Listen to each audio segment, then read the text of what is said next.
Talking with Jerry.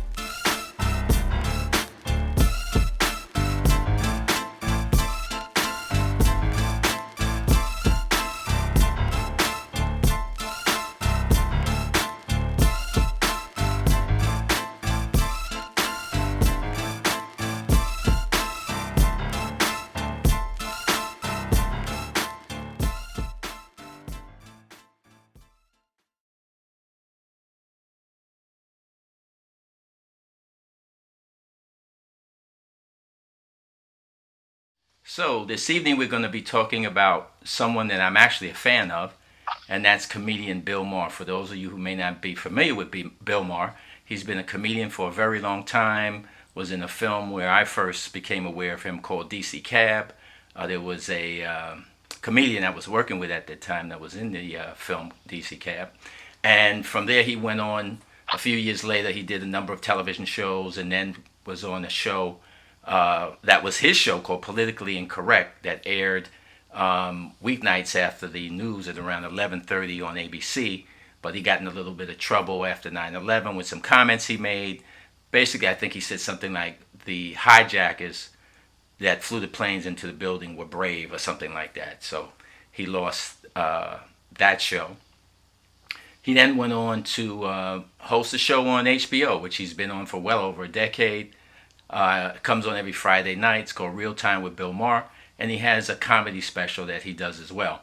But recently he said some triggering things, I'll say, to those of us that are ADOS, American Descendants of Slaves, about just get over slavery, forget it. So that's what we're going to talk about tonight, Bill's comments on that issue, and just, let's say, a rebuttal to him based on some of these statements that he's made in his comedy special, etc. So that's what we're going to talk about. You should enjoy it.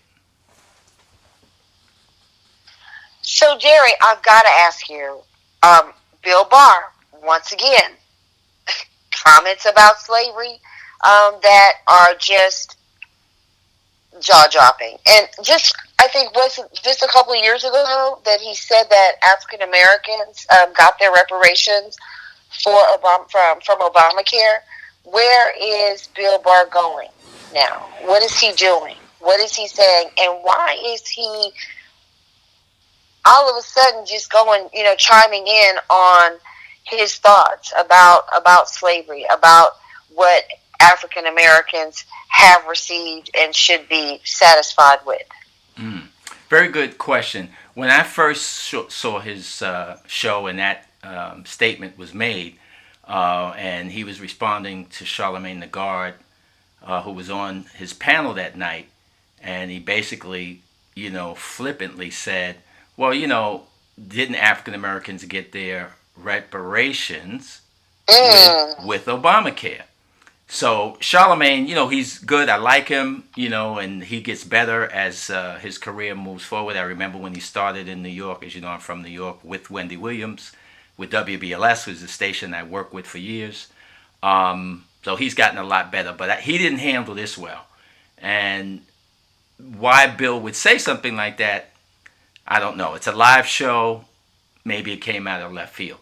But that was a triggering statement for him to make to African Americans, I think, to say, for everything you went through, President Obama gave us, everybody, Obamacare, not just black people. And a lot of people, such as myself and many others, didn't need Obamacare because we had good health insurance, whether we were already purchasing it, whether it was through our jobs or a business we had. Thankful, yes, for the people who did not have insurance or could not afford insurance that there was a program created, but that was for everybody. So let's kind of give that somewhat of a pass. But then this past summer, Bill went on a comedy tour, as he does. Even though his show is going on right now, he'll go and do spot dates. I know he was in New York last week, I believe, at the Hulu Theater, and he did some interviews around town. But this summer on his comedy special, which was recorded and then aired on HBO while his regular show was on hiatus, the second joke in, he basically just flippantly, again, throws out to his audience, well, can't we just stop talking about slavery, with a laugh? And the Yes. audience laughs, a predominantly white audience. And my answer to Bill, before we get to the next statement he made, is no, Bill, we can't stop talking about it. We don't stop talking about 9/11. We don't, because every year, I'm a New Yorker. I know a few people that were hurt down at 9/11. I had a student who lost his dad in the Twin Towers. And we ring the bell, we recite the names, rightfully so. We know World War II, Pearl Harbor, never forget. The Holocaust, never forget. So you're telling me 400 years almost of chattel slavery in this country plus Jim Crow, oh, just forget it. I don't think so. And as I said, that's a triggering issue for us as African Americans, because most people think of slavery, oh, people were in the fields picking cotton. And as I had a teacher tell me, oh, well, they were happy, they were well fed, they were singing songs, they were playing the banjo. It really wasn't that hard. I'm not getting into a whole historical lesson because we know that's a bunch of BS. But the reality is, Bill, that without African Americans, your two immigrant grandparents or great grandparents that did come to this country, there wouldn't have been a country for them to come to. Not only because we built it, but we made America what it is through hard work. And it wasn't And just picking cotton. We built the railroads. We cleared the trees to build the roads. We built cities. Craftsmen, black masons and carpenters built the White House and the United States Capitol, stonemasons. And you might say to yourself, wait a minute, how did slaves build the White House? How did slaves build the U.S. Capitol? You can go into the U.S. Capitol and look up in the ceiling and look at some of the artwork. Well, the way that happened is the United States government rented slaves from slave owners so that the work could be done. So any type of work that went into building this country, including laying out and designing the city of Washington, that was done by a black man, Benjamin Banneker. And the wealthiest state prior to the Civil War was Mississippi. There were more millionaires in Mississippi, which is now the country's poorest state. right. But during the Civil War and up to the start of the Civil War, Mississippi was America's wealthiest state. But let's not exclude the cities in the North, because the banking industry, the insurance industry, the manufacturing industry of goods was all in the North, all the way In down the from North. Maine into parts of Maryland, where there were So what is factories Bill and so forth. Barr's point? Where is, I mean, it's like really over the last 2 years, he's constantly taking jabs at African Americans, circumstance play, and it's like he's thinking we as African Americans should just forget about everything. He's got some kind of theory. I can't remember the name of his theory, but Oh, presentism. Right, presentism. explain that to me, please. Explain that. What is he saying? Right. Well, there's a theory called, or a word, presentism. It's a kind of like a made-up word that a professor, and excuse me, I forget which university he's from. And what it is, presentism, is someone saying, deeds of the past, we should not look at today through a lens and judge the people who committed those deeds. Now, this is not a quote, but I'm just surmising from what I know presentism is. So as an example, we shouldn't go back several hundred years and say Attila the Hun was so evil, because all people at that time were.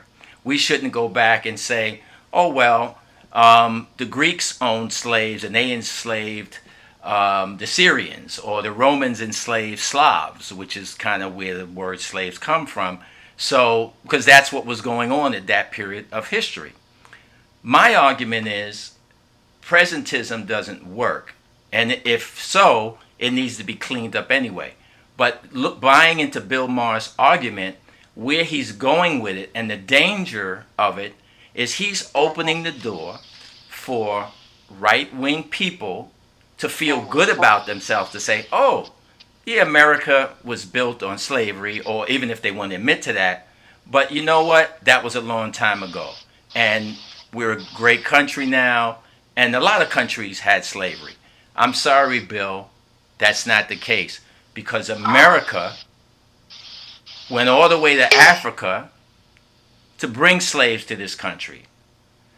African slaves did not declare war on Europeans, as it happened throughout most of slavery, for Europeans to go all the way to Africa, capture people, and bring them to America. It didn't work that way.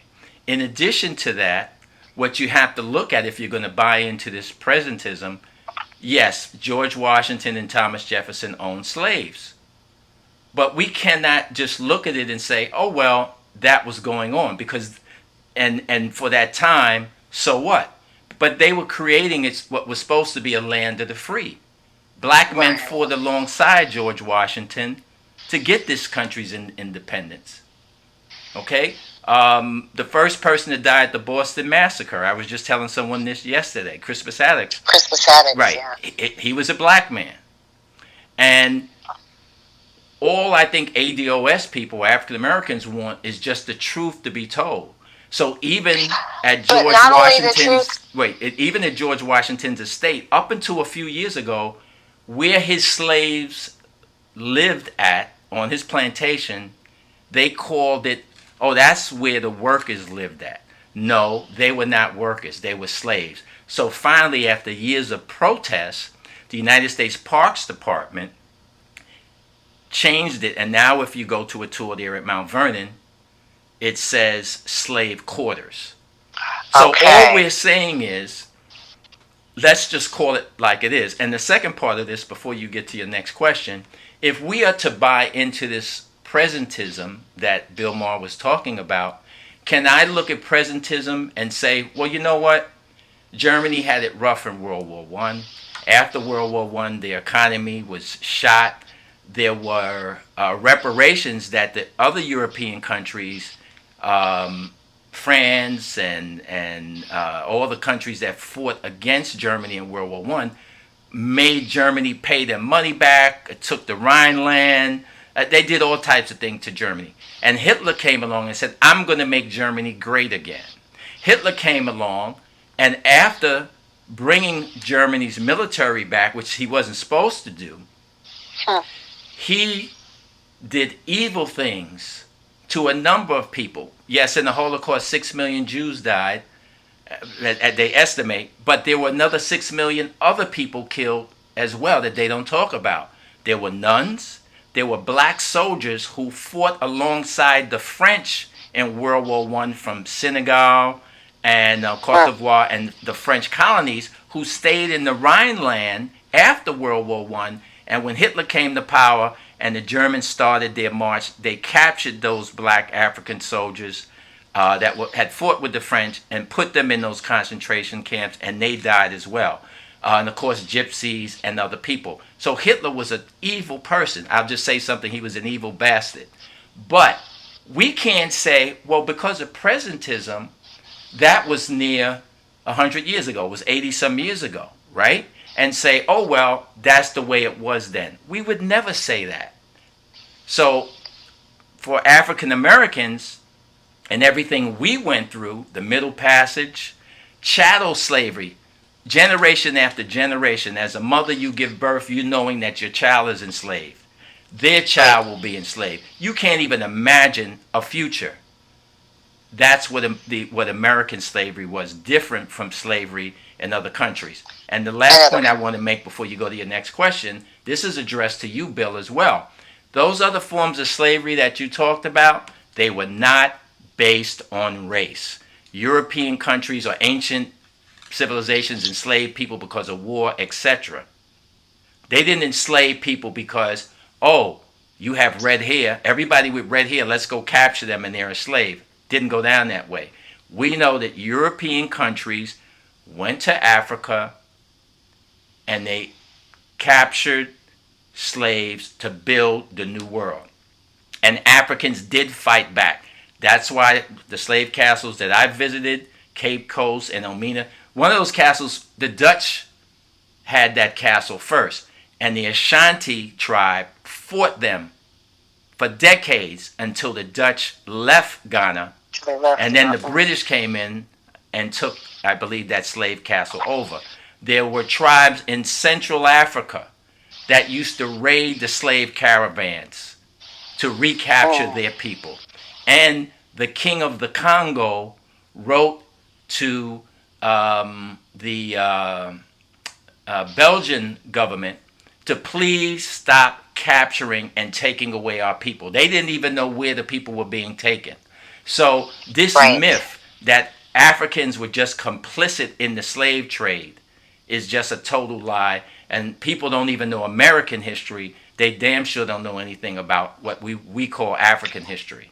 So, I wish that Bill would have given a better explanation, because he was buying into something that is negative. And that leads to my next point, which is critical race theory, because the audience who may be watching this show and hearing this is making excuses.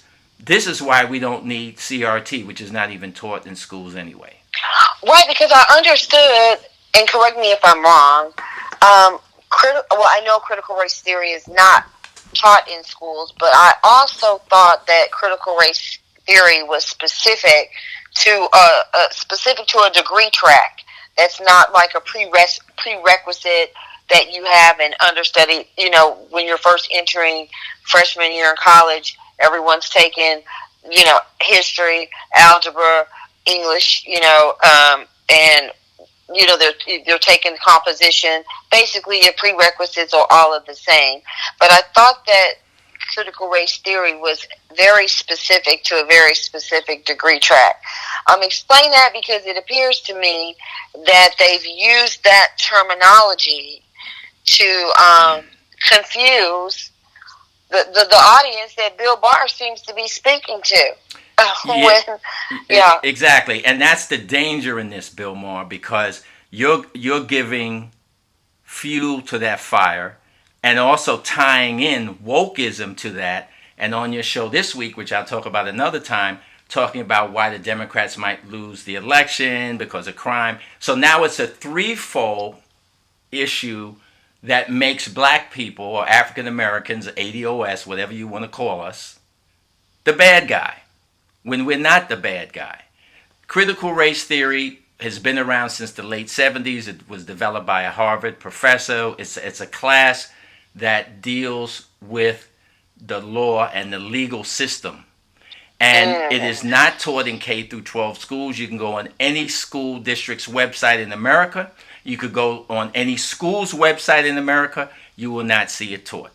It is a boogeyman propaganda spook that, excuse that term, that these evil people are using to get votes and to stir up anti-blackism in this country. It is just not taught. It is a course that is only taught in law schools for the most part. And even in law schools, every law school or university, it's not taught there. And in most cases, it's an elective. And if you don't want to take a critical race theory course, either don't go to that school or don't take the course if you're in that school. This is America. Nobody's going to force. I don't believe that it's a required course because you're going to law school. And as I said, it's not taught in every school. And if you were going to be a defense attorney, you would want to take that course, because if you're going to defend someone as a public defender or for a law firm, and the person has the resources to hire your firm, and he's charged with a crime and he's black, there are things that you're going to learn in your CRT class that are going to help you defend that defendant, because you need to bring to the jury, to the judge, how race has been used in everything from the arrest to the prosecution. You're going to have case studies that show the historical imbalance that happened. And if you lose that case to your sentencing judge, you're going to want to produce evidence historically how African Americans arrested for the same crime, prosecuted for the same crime, found guilty for the same crime, have gotten unfair sentences. And I'll just use one example currently here in the state of Florida, where because of voting, there's no voter fraud in this country, then yet alone here in Florida, but this governor, Ron DeSantis, set up a trap for felons, not just, black felons, where they got their right back to vote, even though we the citizens said they should just get it back automatically. But the state issued some voters registration information to people who, in one case, the person had still owed a $200 fine from when he was arrested many years ago. So he was told he could vote. He voted. Now, 2 years later, after the last presidential election almost, they go and arrest him with a SWAT team, and he's facing 5 years in jail. But yet, deliberately here in Florida, in a place called the Villages, they arrested several people for voter fraud who deliberately voted twice, knowingly, illegally, to vote for then President Trump. Right. And they were given a slap on the wrist, which was take a class or do community service. But the black people, who were 70% of the 20 people that were arrested, I think it ended up being 14 out of 20, they're facing 5 years in jail, even though the state gave them back their right to vote because they were told they could vote. They got a voter's registration card. They didn't run into any problems when they went to cast their vote. So that's an example, actually, of critical race theory, how the legal system, two people charged with the same crime, you're going to prosecute one group one way and another group another, and we know who the other group is. So that's really what critical race theory is about. As I said, it's a legal course. It's just a boogeyman that's being used by people. But to get back to Bill Maher, when he talks about wokeism and these issues, wokeism is really just a black term that was created during the jazz era, and it just means an awakening. All it means is that you're aware of what's going on, and that you should be. I thought Childish Gambino said "Stay woke." People use it as a slogan, but you can't then take that slogan and say, oh, it's being used against progressive people or liberal people or the Democratic Party, because wokeism does stand for equality and equity and justice. But, I don't know the reason Bill, who like I said, I don't believe in cancel culture, so I'll be watching him again next Friday, and I'm curious to see what he has to say after the election Tuesday. But I'm saying to him, this is a dangerous area. And the same way, Bill, that our Jewish brethren go after Kanye West, or now going after Kyrie Irving because of some statements that they made, our community is just as sensitive. The difference is we don't have the power. We don't own the national magazines, any book publishers, any national news organizations, etc. And we're not, though we're in the newsrooms on camera, even if we're behind the camera as a cameraman or an editor, we don't have the final say. So all of these boogeyman issues, critical race theory, wokeism, we have no way to answer and reply to them.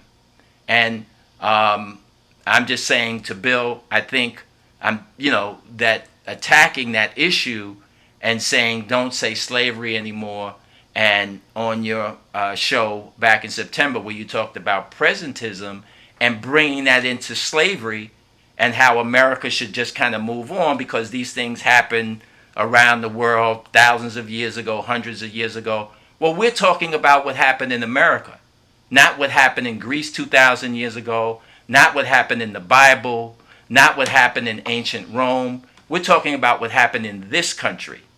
That is still causing that it seems like, and what we're talking about when we start talking about the way I feel reparations, and you can allude to this a little more, all of these things in the past that they want us to stop talking about is still affecting us today in terms from an economic, in the economic equality, healthcare, the difference between the healthcare that African Americans receive as opposed to, other races, is still affecting us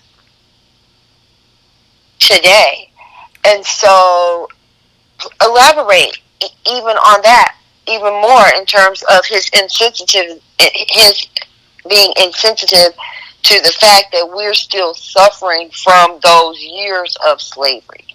Right. So I want to answer that question. Then we're going to end now because we are moving into another subject area that I want to touch on in another 2 weeks, which has to do with an ad that was very repulsive and once again made black people the boogeyman, created by this gentleman, Steve. He's not a gentleman. Steve Miller, who was the speechwriter, etc., in the Trump administration that still works for President Trump. And he has all these political action committees set up. One that blocked the black farmers from getting aid for them to keep their farms. But this political ad attacked black people as if to say we were getting all of the help during COVID and white people weren't. We're depriving white people of jobs. We're forcing critical race theory on their kids. All of these things once again. And it ties in with Bill Maher because, like I said, when he says these things on his platform, other people can echo it, and that's why Fox News has had him on their shows lately. That's why he's been on Joe Rogan, who's a little bit conservative, and several other platforms to discuss that. But to close, yes, the vestiges of what happened to my great-grandfather, who was a runaway slave at the start of the Civil War, and all of our ancestors who were a part of slavery in this country against their will, is within our veins. And these things, as I was saying, trigger us. And I read a study by a psychologist one time, and they were talking about how children of parents who suffered in the Holocaust, that through the genes or whatever, there were triggering things that happened to those children, though they were not in the Holocaust. That it was passed down to them in reacting to certain things. And I guarantee you, because of what your ancestors and mine went to, there are triggering things that we go through that our ancestors experience that impact us today. And maybe that's something for a discussion at some other time. I'll have to do some research on and maybe read 1 or 2 books on that have been written. And I think it would be very interesting. So I want to wrap up at this point. I don't believe in cancel culture. Bill Maher, I'll still be watching your show. But my message to you is leave my enslaved ancestors alone. And that's all I got to say. Thank you, and have a good evening. Well, thank you.